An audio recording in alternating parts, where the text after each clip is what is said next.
Suite à la victoire du FC Barcelone face au Paris Saint-Germain, Monsieur Xavi Hernandez, a.k.a. l'homme humble, a décidé de se moquer du Paris Saint-Germain, mais de façon ouverte, les amis. Cette fois-ci, il n'a même pas pris de pincettes. Voilà, vous savez que lui et Enrique, d'habitude, ils se clashent à distance. Mais cette fois-ci, le poteau, il est allé trop loin. Il est allé trop loin. Et de l'autre côté, les amis, Monsieur Lamine Yamal, le poteau, il vient de rentrer dans la cour des grands. Là, il vient de subir son premier racisme. Voilà, là, il a été victime de racisme. Mais devinez par qui? Par un journaliste barcelonais, youpi, comme par hasard. Mais vous imaginez même pas ce qui va arriver à ce journaliste-là, les amis. Ce sont les grosses news de cette vidéo, les amis. Et c'est pas fini, parce que Ousmane Dembélé aussi, il y a une grosse surprise qui l'attend au match retour, c'est-à-dire la semaine prochaine à Barcelone. Après sa célébration qu'il a fait la dernière fois là, les Barcelonais n'ont pas kiffé. Vous savez à quel point ces gens-là sont rancuniers. Voilà, les voisins là sont trop rancuniers. Quand tu les fais un truc, ça reste là. Voilà, ils oublient pas. Donc les amis, c'est les grosses news de cette vidéo. Pour plus de détails, restez bien jusqu'au bout, les amis. Donc voilà. On commence tout d'abord par le Real Madrid. Commençons par les Kings, les rois comme d'habitude. On part du côté du Real Madrid, les amis. Première news du côté du Real Madrid, les amis. Monsieur Vinicius a désormais autant de passes décisives en phase finale de Ligue des Champions que Lionel Messi, s'il vous plaît. C'est une dinguerie.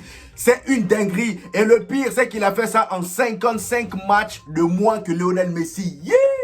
Alors là, franchement, félicitations à toi, Vinicius. Là, il vient de fermer la bouche à plusieurs personnes. Ceux qui aiment comparer Kylian Mbappé à Vinicius, là, vous voyez? Vous voyez, là, on n'est plus au niveau de Kylian Mbappé. Nous, on attaque Lionel Messi directement. Et en plus, là, on tabasse Lionel Messi en termes de passes. En termes de passes, franchement. Une petite news du côté de Manchester City, mais plus précisément Pep Guardiola. Même si c'est pas un Madrilène, j'ai trouvé intéressant de mettre cette news-là ici. Parce que franchement, c'est une dinguerie. Je sais pas comment les gens riches la font. Mais en tout cas, là, Pep Guardiola, c'est un autre level. Regardez ce qu'il a dit sur lui. Pep Guardiola portait une montre Richard Mille. Je ne sais pas c'est quoi Richard Mille, mais en tout cas, c'est une marque très connue, une marque de luxe. Donc, il portait une montre Richard Mille au Santiago Bernabéu, c'est-à-dire lors du match précédent face au Real Madrid. Elle vaut 1,3 million d'euros. Donc là, Pep Guardiola était venu à Madrid, au Santiago Bernabéu, avec une montre de 1 million. Mon frère, si je passais là-bas, ta montre là allait disparaître. Je suis désolé. Je sais que bon, le vol, c'est pas bon, mais là, il abuse. Là, c'est pour provoquer le monde. Comment tu te promènes, tu viens en match avec une montre de 1 million? Pourquoi? C'est quel genre de heure qu'ils ont? C'est quel genre d'heure différent par rapport à ce que nous, on a là? Ils disent, la montre est si rare qu'elle n'existe que 50 versions dans le monde. Pep Guardiola et Rafael Nadal étant deux des heureux propriétaires. Ah mon gars, l'argent est doux. Hein. On vient du côté du Real Madrid, les amis. Nous avons la preuve que le Real Madrid va tabasser Manchester City, les amis. Et oui, regardez-moi ça s'il vous plaît. En 2013, le Bayern Munich gagne la Ligue des Champions. Et en 2014, c'est-à-dire l'année suivante, le Real Madrid bat le Bayern Munich à l'Allianz Arena pour la première fois de leur histoire. Et ensuite, en 2021, voilà, on a Chelsea qui gagne la Champions League. Et l'année d'après, c'est-à-dire 2022, il y a le Real Madrid qui les goûme. Le Real Madrid les goûme avec un Karim Benzema vraiment inarrêtable, vraiment bouillant. Et ensuite, qu'est-ce qui se passe après? En 2023, Manchester City gagne la Ligue des Champions. Donc, logiquement, en 2024, là, on va les chicoter. On va les chicoter au match retour. Même si on a fait 3-3 là, ça les a loupés. Bon, c'est nous, ils nous ont loupés. Mais là, c'était juste une petite parenthèse. C'est eux qui nous ont loupés. Mais au match retour, nous, on va pas les louper. On va pas les louper chez eux, même si ça va être compliqué. De toute façon, nous, on est le Real Madrid. On n'a pas peur. Peu importe la domination, on finit toujours par sortir la tête de l'eau. Vous nous connaissez pour ça, non? Le département de recrutement du Real Madrid, dirigé par Djuni Calafat, donc c'est lui, Djuni Calafat, les amis, est désormais concentré sur le marché argentin pour y chercher des jeunes talents. Donc lui, Djuni Calafat là, c'est celui qui est responsable de l'arrivée de tous les Brésiliens que vous voyez au Real Madrid là. C'est-à-dire Vinicius, Rodrigo, tous ceux qui viennent du Brésil là, c'est lui. Voilà, il passait son temps dans les soirées brésiliennes. Donc à chaque fois, vu que là-bas ils sont en masse, il piochait 2-3 et il ramenait au Real Madrid. Maintenant il en a marre, il veut aller goûter ailleurs. Et plus précisément en Argentine. Il veut ramener un nouveau Lionel Messi. Cependant, faites très attention. Ceux que tu vas ramener là, j'espère qu'ils auront la mentalité madrilène parce que la plupart des Argentins là sont des gros fanatiques de Lionel Messi et du Barça. Donc faites très attention. Les amis, on enchaîne avec Federico Valverde, mon meilleur joueur, les amis. C'est mon meilleur joueur, Federico Valverde. Le gars, déjà pour vous dire, cette semaine, il a remporté le trophée du plus beau but de la semaine en Ligue des Champions. C'est un truc de malade. Et pourtant, des beaux buts, il y en a eu. Phil Foden, il t'a lâché un missile. Vardiol, pareil.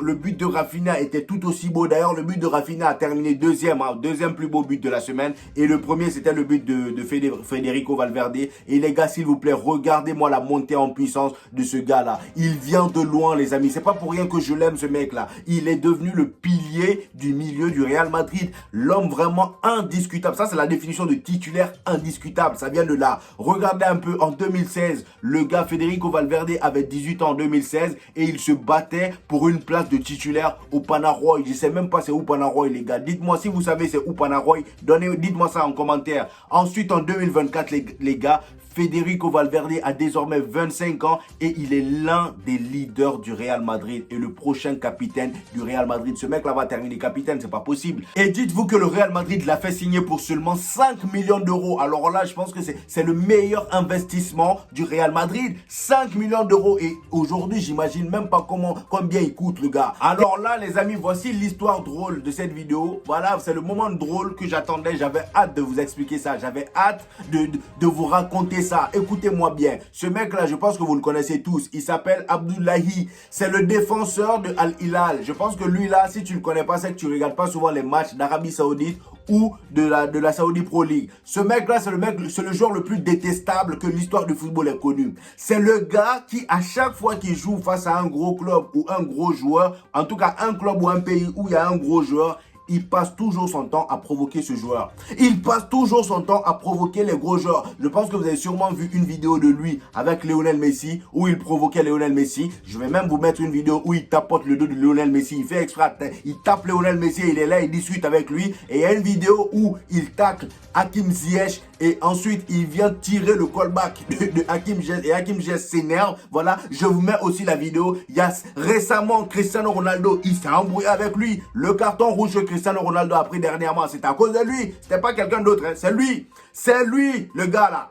Franchement, il est énervant tellement il a saoulé le monde entier. Cristiano Ronaldo s'est dit, bon, lui, la merde. Parce que c'est pas la première fois qu'il énerve Cristiano Ronaldo. Hein. Voilà, dans leur championnat, là, à chaque fois qu'il rencontre Cristiano Ronaldo, c'est pour l'emmerder. Il a fait pareil avec Son, le joueur de Tottenham, le joueur le plus gentil au monde, le joueur le plus humble. Le gars, il cherche même pas des histoires. Il est allé jusqu'à tirer les cheveux de Son. Le gars, il était là, il agissait même pas. Voilà, il disait rien parce que vous connaissez Son. Le gars, il est gentil. Il est là, il cherche pas des problèmes. Même quand tu lui cherches des problèmes, il te sourit. Il te sourit. Voilà. Donc, dites-vous que le gars, il est resté dans ces bêtises-là jusqu'à rencontrer le final boss.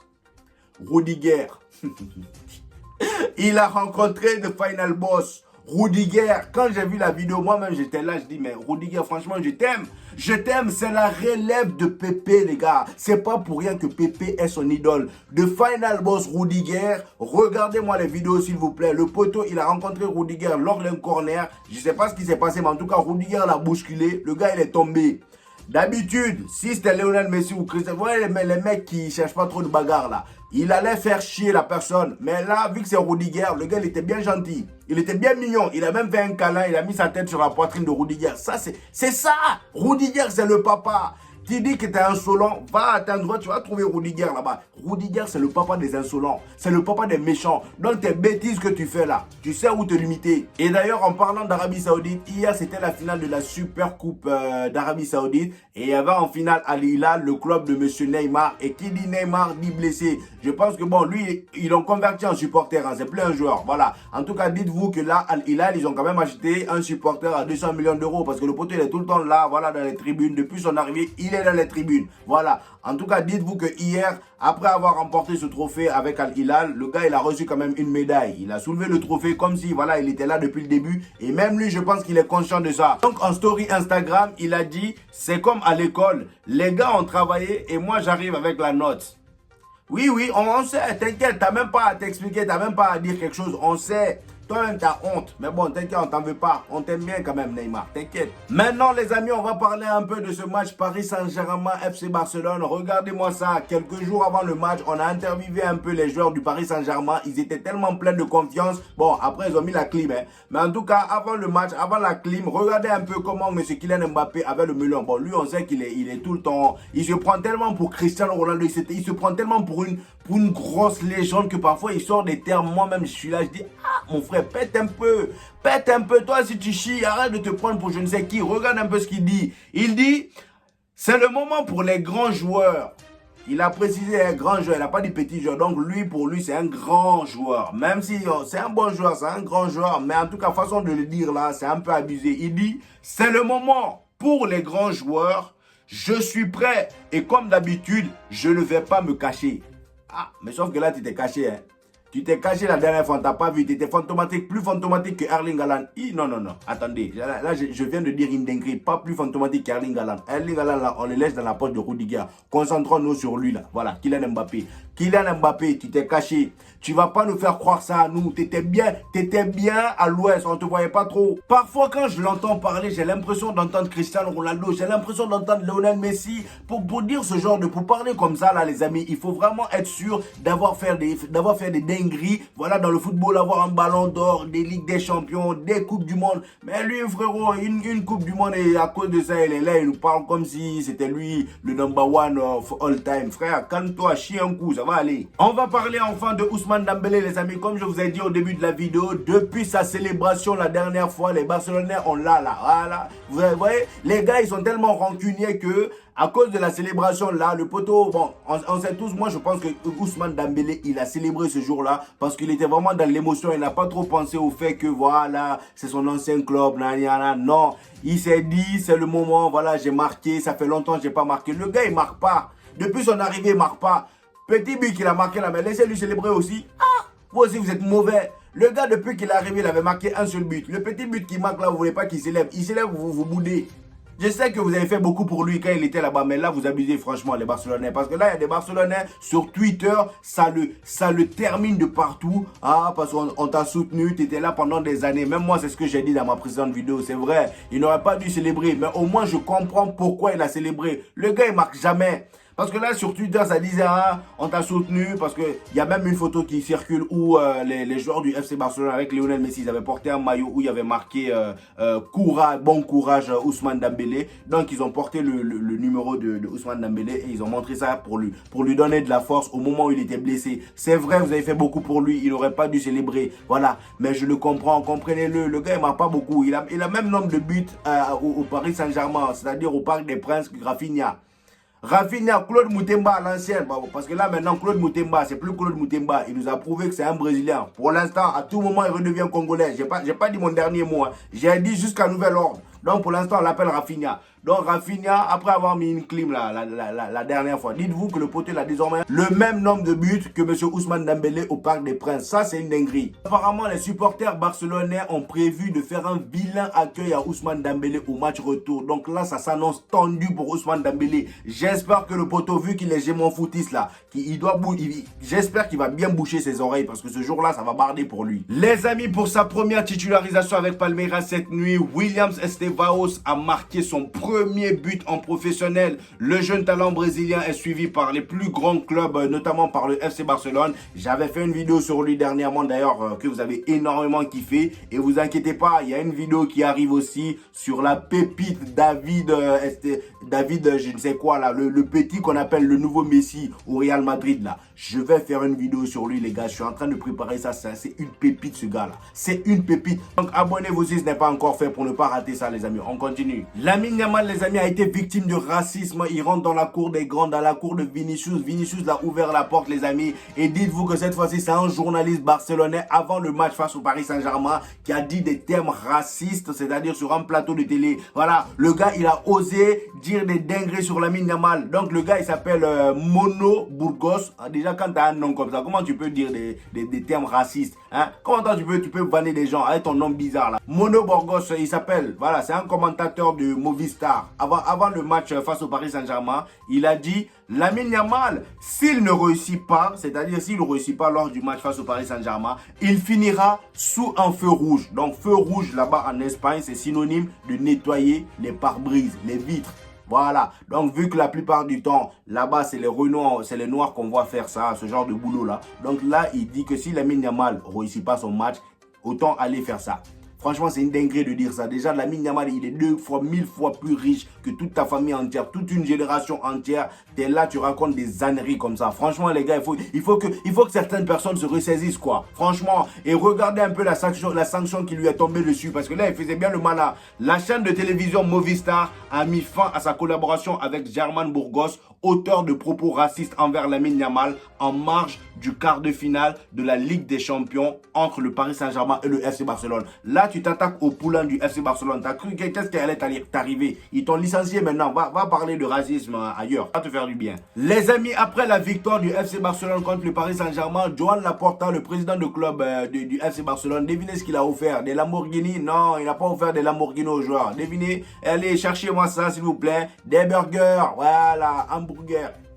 Comme s'ils n'avaient pas déjà assez mangé. Des hamburgers, c'est ce qu'il a offert. On enchaîne avec Xavi, les amis. Franchement, les gars, là, Xavi, je pense qu'il va falloir qu'il arrête ses conneries. Xavi, il faut qu'il arrête ses bêtises. Regardez-moi la déclaration qu'il a fait après la victoire face au Paris Saint-Germain. Parfois, je sais qu'il faut être humble, mais là, lui, il abuse de la humble. Voici ce qu'il a dit. En fait, on a tout simplement demandé qui est-ce qu'il voyait maintenant, après qu'il ait gagné face au Paris Saint-Germain, on l'a demandé qui est-ce qu'il voyait comme favori de cette Ligue des Champions. C'est plus précisément au match retour, c'est-à-dire entre lui et le Paris Saint-Germain, qui est favori. Voici ce qu'il dit. Il dit le Paris Saint-Germain est toujours favori. Le Paris Saint-Germain est toujours favori. Ils ont fait un grand match, mais nous sommes parvenus à les minimiser. C'est une belle victoire contre l'une des meilleures équipes du monde. En plus de ça, il est chèbe. Xavi, t'es mauvais. T'es mauvais, arrête tes bêtises. Là, franchement, les gars, ils continuent à se faire passer pour le Havre. Alors que t'es pas le Havre, mon frère. T'es pas Dijon, t'es pas Retafe, t'es le FC Barcelone. Tu viens de taper une équipe. Tu viens de mettre une clim chez une équipe. Et c'est à la fin, tu viens de dire que c'est l'une des meilleures équipes au monde. Et que c'est eux les favoris. Toi, t'es drôle, hein.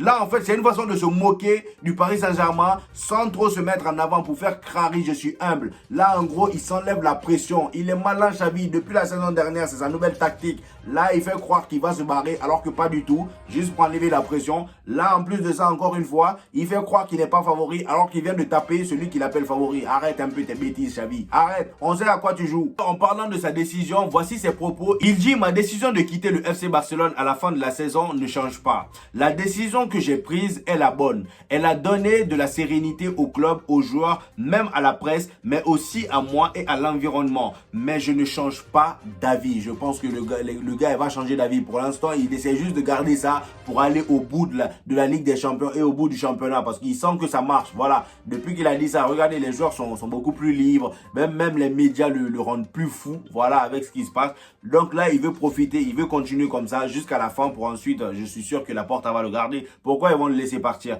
Pour prendre qui? Tourelle, il est en train de flopper au Bayern. Hein. Je dis ça, je dis rien. Bref, on continue. Donc, les amis, le Barça risque gros après les saluts nazis et les gestes racistes de ses supporters. Décidément, le terme racisme vient beaucoup chez le Barça. Hein. Je dis ça, je dis rien. Ce vendredi, le journal L'Équipe précise que l'UEFA s'est également saisi de cette affaire. L'instance a ouvert un cas disciplinaire contre le FC Barcelone, avant de très certainement prononcer des sanctions à l'encontre du club catalan. Donc là, le Barça risque des sanctions. On ne sait pas encore quelles sanctions, mais en tout cas, ils vont avoir des sanctions. Le quotidien ajoute, les amis, que le Barça pourrait être privé de ses supporters en déplacement lors du prochain tour, s'il se qualifie bien évidemment pour les demi-finales de la compétition. Alors là, les amis, c'est une dinguerie. Imaginez le FC Barcelone aller en demi-finale sans supporters. Les gars, ça va être un bordel pas possible. Tout ça à cause des supporters têtus là.